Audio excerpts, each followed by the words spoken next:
Greetings. Today's talk focuses on Tesla esprit de corps, loving moves on behalf of Tesla by a lot of owners, and finally, the cost accounting challenges for Tesla. This is Greg for Tesla Fan Insight. As we've done in the past, I wanted to sort of give you a view of the area that we're in. Notice behind us that we actually have a number of charging bays here in Washington, D.C., and they have no Teslas in them, but other cars. So I just wanted to give you a 360 view on what is finally a nice sunny day. In this angle, we kind of pick up the Potomac, and behind us is the Wilson Bridge. So I'm going to jump in the car right now so we can talk without all the extraneous noise, and we can go from there. All right. So greetings. This is Greg for Tesla Fan Insight. Glad you've chosen to join us once again. If this is your first time on our channel, please take time to like and subscribe. If you're a first-time visitor, welcome. If you're a regular, welcome back. Please also note that we actually could really use your help on Patreon to help cover costs of new equipment, as well as enhancing what we're already doing. So I wanted to, so a couple other notes I should make to you is that we will be on Sunday at 7 a.m. Eastern Time. I can see you when you make comments to me, but what I've been asked to do is to say hello to you at the end. That way we don't interrupt the flow of the conversation. And then also, please note, we'd love to have your commentary and input on how and what we cover so that we can always do a better job and enhance information provided. So the first topic I wanted to jump into today is a concept called esprit de corps. And what that's about is if you have workers and those workers are happily working at your company, you end up with motivated workers that do a great job. So one of the items I wanted to cover today is the whole idea of esprit de corps. So I don't know if you guys know this, but in the case of the shutdown to retool the Model 3 facility or make changes, we don't know what those changes are, to get production up, it was announced that Elon Musk told workers to either take vacation days or to take unpaid leave. And I was kind of stunned, because if you're a $17 an hour worker, every dollar in an expensive place like Silicon Valley is critical. And so I was kind of shocked when I heard Elon say this, because I really don't think you want people who are cash strapped to be out a week's worth of paychecks, given how high costs are in the Bay Area. So I think this definitely affects families. I also wanted to remind you that in October, when it was announced that the Model 3 would be delayed, Elon Musk first had the introduction, I believe, in August, and there were a bunch of cheering workers. The work crew was trained up, and then because the Model 3 was late, Tesla ended up laying off or firing 300 people. And so I wanted to just mention these two items to you because, you know, the whole Tesla thing is operating more like a family than it's operating like a normal company. And I really think that how you guys and what you guys say to Elon in tweets or letters or whatever, or some of you may actually have access to him directly. But the question is, how are you going to ask for the best from people when they're living paycheck to paycheck and you're not paying them? And then another problem is, I notice many of my friends that have kids, all their vacations are sort of carefully synchronized with when there's no school. So saying take your vacation time now or go for unpaid leave is a major inconvenience in many ways to these employees. And I just wanted to note that part of the deal here with Tesla is we're all influencing how and what occurs. And I wanted to encourage you guys to tweet at Elon Musk about Esprit de Corps, because this is the first company where he's really hands-on, the CEO, and running the business and impacting sort of motivation of people, whether or not they want to work hard based on whether they're well cared for.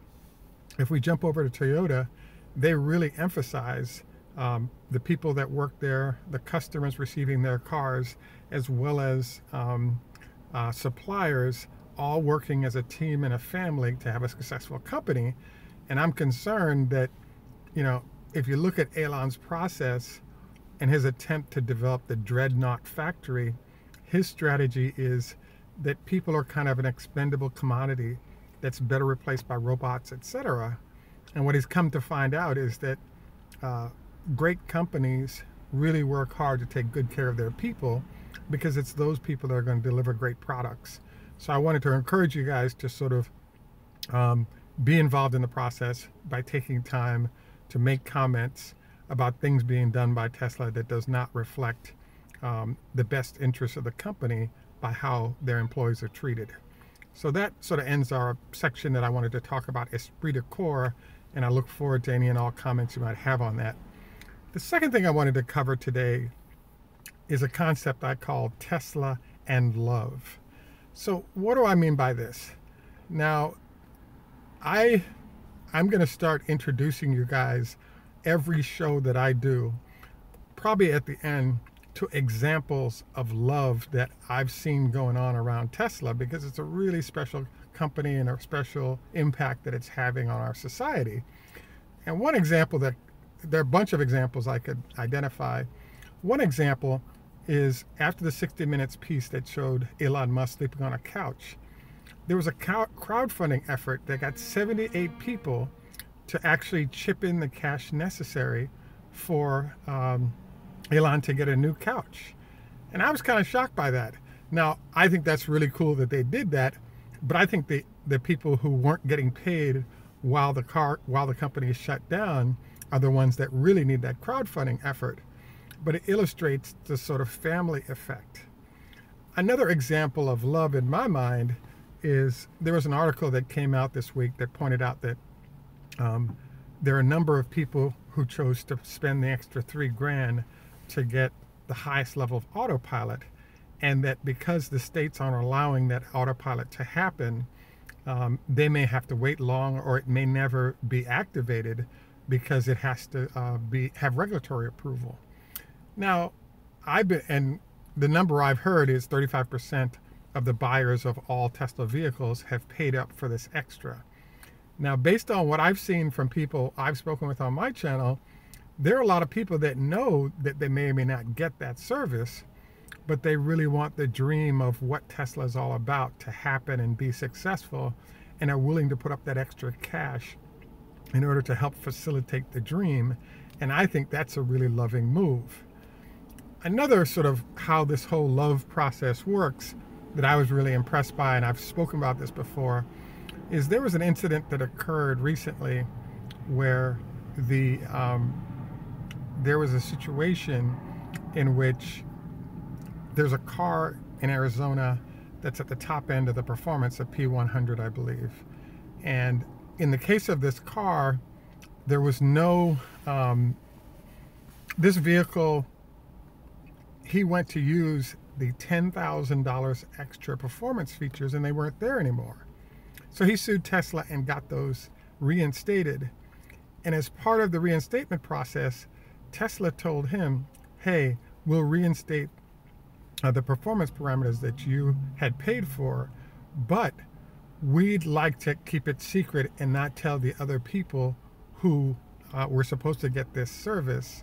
We don't want to tell them, and we just want to give it to you.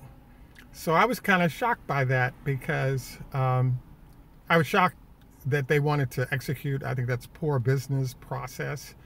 But this Tesla owner said, I want to remain anonymous, and I want all the other people's 10K performance features reinstated by Tesla, or I'm going to continue with my suit.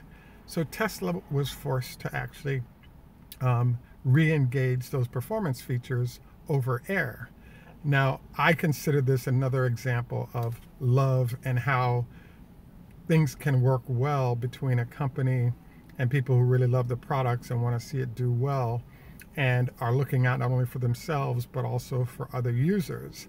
And so if you guys have other ways that so the loving space of Tesla is really articulated, I'd be really interested in hearing about it, because I believe it helps add to the community as we learn about some of these activities that are going on that facilitate a better environment for Tesla. And I also think that it's things like this that if you help bake that into the community of Tesla, etc., we all get a better product, better car, and a better environment of folks. So the final area I wanted to jump into is a very painful area for me, which is called cost accounting. For all of you who know, if you're in business school, there's something called cost accounting, and there's something called financial accounting. In the case of cost accounting, one of the issues that pops up in cost accounting is the fact there are these hidden costs that people don't think about that end up influencing the profitability of a company. Today, in the case of Tesla, I've been really fascinated because on my last video, there are a number of you who kept jumping into this whole issue of you're making comments that are supportive of Tesla and the other side of what I might have said. And one of the things you guys aren't thinking about is this. If you have a car, so for every Tesla that's sold, there's about $2,000 that's allocated to do warranty repairs.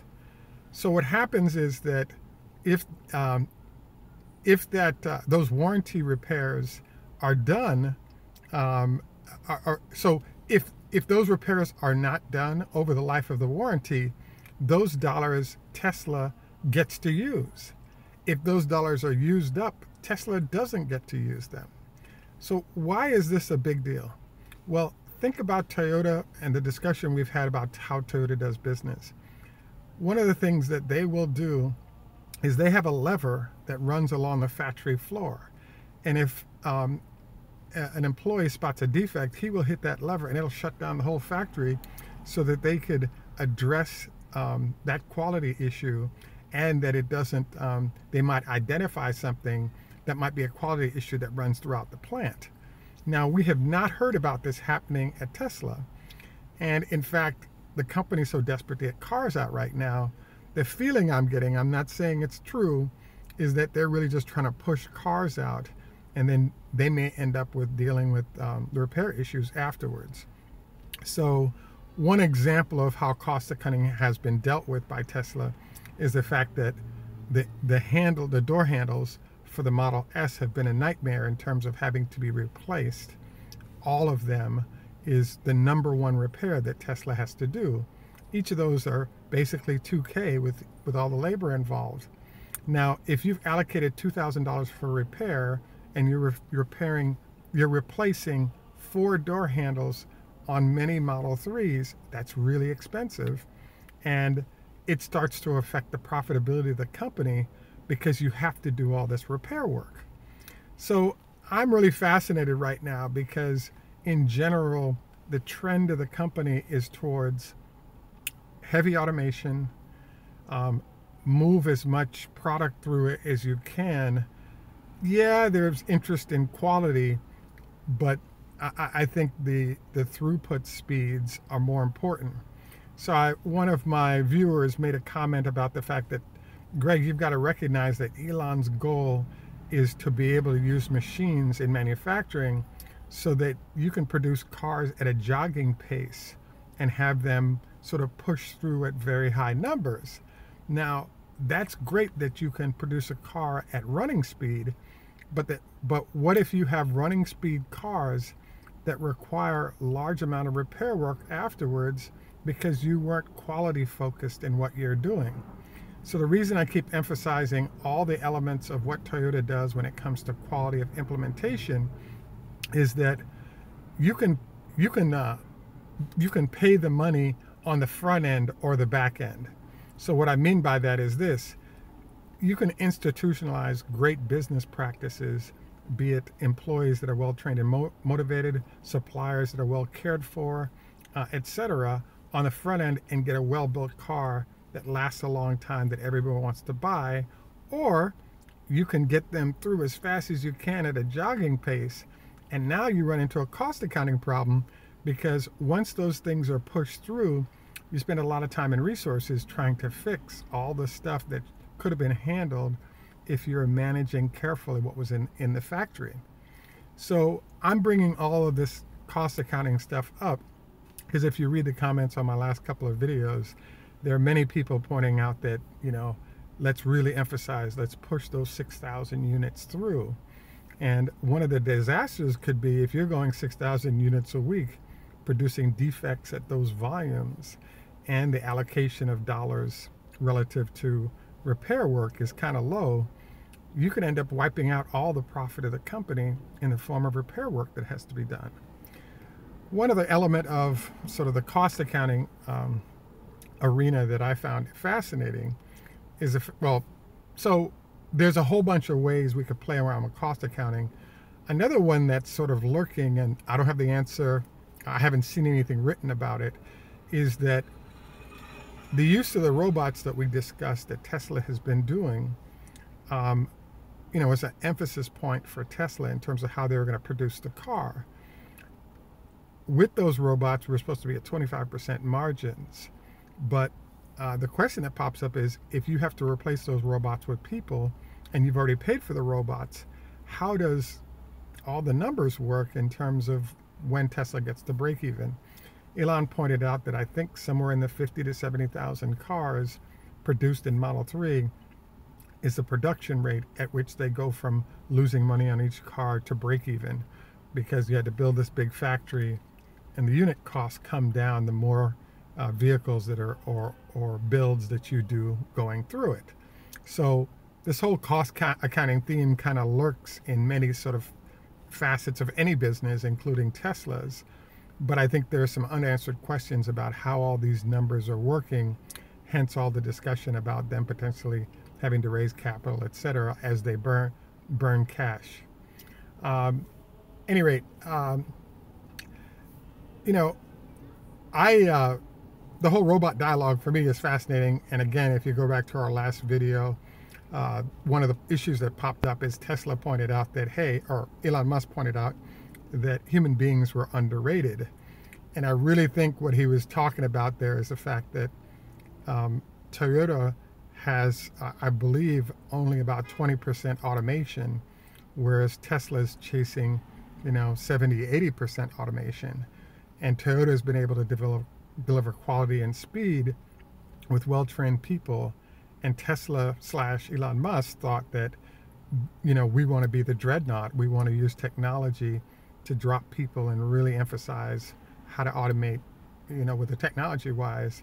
And that's what kind of is not working right now.